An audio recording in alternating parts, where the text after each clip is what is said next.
Mimi nyumbani kwangu marufuku kusuka. Hiyo ni sheria, maana anakupenda. Sasa wewe unasuka, unawapendezesha watu. Mimi nianzishe ushindani, nikishindwa ligi unajitathmini.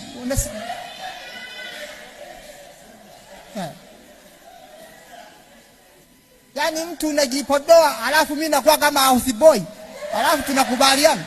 Hapana, naweka sheria zitakazodumisha ndoa. Haleluya. Wengine wanasema unyanyasaji. Wenda mahakamani kama unaona unyanyasaji.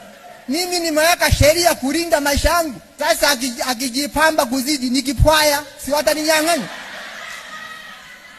Huo ndio upendo. Anasema, enyi wanaume wapendeni wake zenu, sio kuacha huriati.